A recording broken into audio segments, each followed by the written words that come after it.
السلام علیکم ویورز، امید ہے آپ سب خیریت سے ہوں گے۔ مہلت ڈرامے کی اگلی قسط کا نیا پرومو آ چکا ہے۔ آج کی قسط میں آپ نے دیکھا کہ زاہدہ بیگم کو آخرکار اپنی تیسری بیٹی کا بھی احساس ہو چکا ہے۔ اس کے پاس کپڑے نہیں ہیں، اس کا کمرہ کیسا ہے، شرمندہ ہو رہی ہیں لیکن نویرہ کے سامنے ظاہر نہیں کرنا چاہتی۔ ادھر ماہم کی خود غرضی کی انتہا ہو چکی ہے۔ طلعت کو پتہ چل چکا ہے کہ ماہم کن چکروں میں ہیں۔ اسی وجہ سے ماہم کو زبردستی اپنے کمرے میں روک لیتی ہیں۔ داور اس سے ملنے آتا ہے تو کہتا ہے تم نے اچھا نہیں کیا اپنے ساتھ یہ سب کر کے، جس پر ماہم اسے کہتی ہے کہ کیوں کر رہے ہیں آپ میرے ساتھ یہ سب، کیا کیا ہے میں نے، آپ بھی پھپھو کی باتوں میں آ گئے ہیں نا۔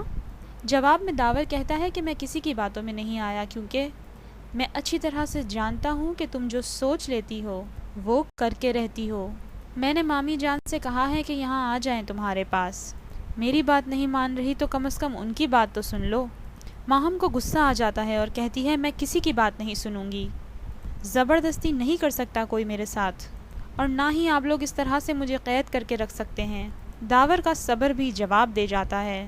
وہ ماہم کو آخری بار وارن کرتا ہے اور کہتا ہے کہ میں تم پر سختی نہیں کرنا چاہتا، مجھے مجبور مت کرو، میں تمہیں آخری بار پیار سے سمجھا رہا ہوں، اگر تم نے دوبارہ ایسی حرکت کی تو میں بھول جاؤں گا کہ میں تم سے کتنی محبت کرتا ہوں۔ ماہم داور کی دھمکی سن کر کچھ خوف زدہ تو ہو جاتی ہے۔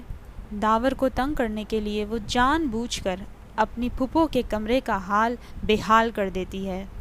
اپنے کپڑے، جوتے، اخبار، ہر چیز کمرے میں بکھیر دیتی ہے۔ یہاں تک کہ طلعت بیگم جب ہاسپٹل سے واپس آتی ہے تو اپنے کمرے کا یہ حال دیکھ کر ان کے ہوش اڑ جاتے ہیں۔ ماہم اپنی پھپھو کو اس طرح اذیت دے کر بہت خوش ہو رہی ہے۔ اس پر طلعت بیگم کہتی ہیں کہ میں نے اپنے کیریئر میں بہت ساری لڑکیاں دیکھی ہیں، لیکن تم جیسی لڑکی میں نے آج تک نہیں دیکھی۔ ماہم اپنی پھپھو اور داور کے دباؤ میں آ کر اس بچے کو پیدا تو کرنے جا رہی ہے، لیکن افسوس ہو رہا ہے اس بچے کی قسمت کا جس کی ماہم جیسی بے حس ماں ہے۔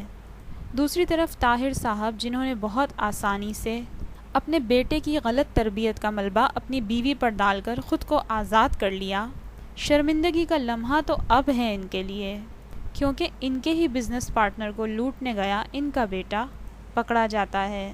طاہر صاحب کے لیے اپنے بیٹے کو اس حالت میں دیکھنا موت سے بدتر ہو چکا تھا، کیونکہ اس طرح ان کے اپنے بزنس کو تالا لگنے والا ہے، مارکیٹ میں ان کا نام خراب ہونے والا ہے کہ پہلے تو یہ مال سپلائی کرتے ہیں اور پھر اپنے بیٹے کو بھیج کر اسی مال کی چوری کرواتے ہیں۔